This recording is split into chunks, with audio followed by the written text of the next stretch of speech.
This next one is regarding food stamps. Okay, so this is going to be pretty short. I just wanted to talk about this because, I mean, it's affecting me pretty deeply, and I have a feeling that it's affecting a lot of MAGA pretty deeply.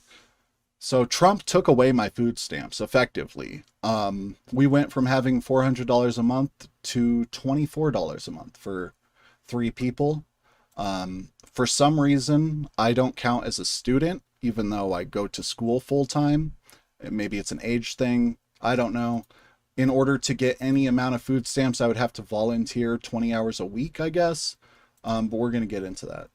So the first thing at the beginning of this year that I was concerned about was these SNAP limits. But honestly, they're not that big of a deal, especially compared to these work requirements. So right here is an article. Does the big beautiful bill change what foods you could buy with SNAP? The answer is no, it doesn't. What happened was the big beautiful bill passed last year, the BBB, the Trump response to the Build Back Better, which makes the country worse instead of better. That didn't regulate any of the ingredients that you could buy with food stamps. But what it did was give a lot of states permission to modify their food stamps programs. And so right here, there's a whole list of regulations that went into place for what you can actually buy with food stamps. So Arkansas banned soda, fruit and vegetable drinks with less than 50% natural juice.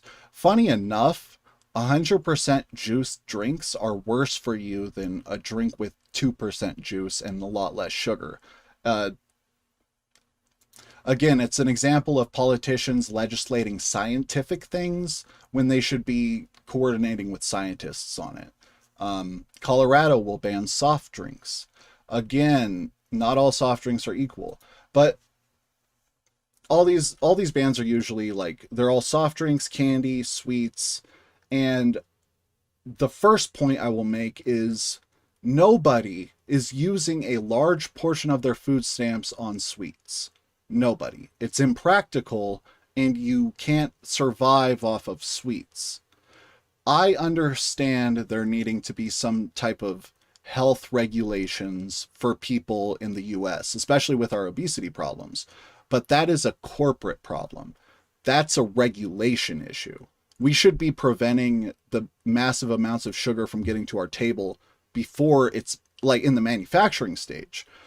We have so many sugar alternatives nowadays that are miles healthier, and we don't use them because culturally we've rejected them as poison, even though they're healthier than sugar, like aspartame, incredibly safe substance that we've decided is dangerous for you, but sugar isn't.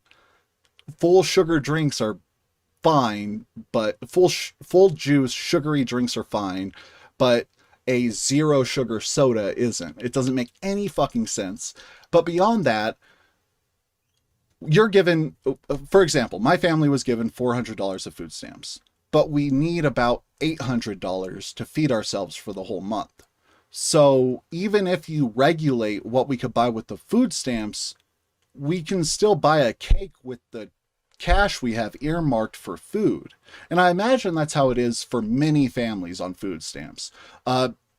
People complain about how they'll see someone come in to their gas station and buy a pack of smokes with their cash and a drink or a candy bar with their food stamps. But the only difference after this regulation would be you buy your milk with your food stamps and you buy your candy bar and your cigarettes with your cash. Most people aren't that strapped that the food stamps is the only thing feeding them. If that is the case, though, that's worse, right? If they don't have extra money beyond the food stamps, that's bad when you're cutting it. Whatever, let's get into that part now. So yeah, they regulate what you can buy. A whole bunch of states did this, like 22 states, completely unnecessary, but it doesn't even matter because the work requirements and the other regulations they set in just took food stamps away from those people anyway. So here's another article by Propel, who's the like the food stamp app. So, are there cuts to SNAP? What the big beautiful bill means for food stamps. So, it says the bill extends work requirements to more Americans than ever before. More people will need to work or volunteer at least 20 hours a week to get benefits. Starting in 2028, states have to pay for a portion of it, and they're going to limit future benefit increases. And also, 600,000 low income households may lose some of their monthly SNAP benefit because of changes in how utility expenses are calculated. So instead of going with like regional averages, they're going with your specific bills.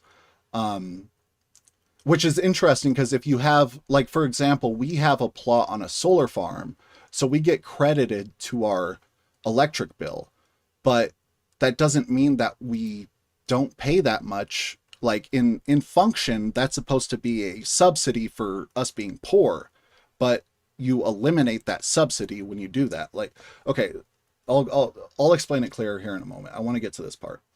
New age limits. Able-bodied adults ages 55 through 64 without dependent children and parents of children 14 and older must now work at least 20 hours per week or participate in a training program. Before, this only applied to people up to age 54. So 900,000 adults in that group are counted. So we know that conservatives are older, and the poor conservatives just in an attempt to vote in the guy that was going to fix grocery prices, they took who knows how much money from each individual family. 900,000 people, 1 million people had their food stamps taken away, even though they're near retirement age. So a 58-year-old might have to re-enter the workforce as like an Uber driver in order to get his $250 of food stamps every month. But here's the catch. If you make a certain amount of money, they cut that anyway. For some reason, our family, we only make like $2,400 a month. And that's right above the like maximum for 2 adults and a child. And I assume the reason is because they rejected my student status. But like, it's just crazy. They said we can't buy certain things with the food stamps and then went ahead and took the food stamps away anyway. So now I have $24 that I can't buy soda with. Okay, I'll buy soda with the cash. What I want to know is what are poor MAGA saying to justify this? You voted because of grocery prices, and now you have less grocery money every month because of the people you voted in. Your political allies took money from you that you used for groceries. And are you happy with this? Are you going to complain? Are you going to look further into policy before supporting it? Who knows?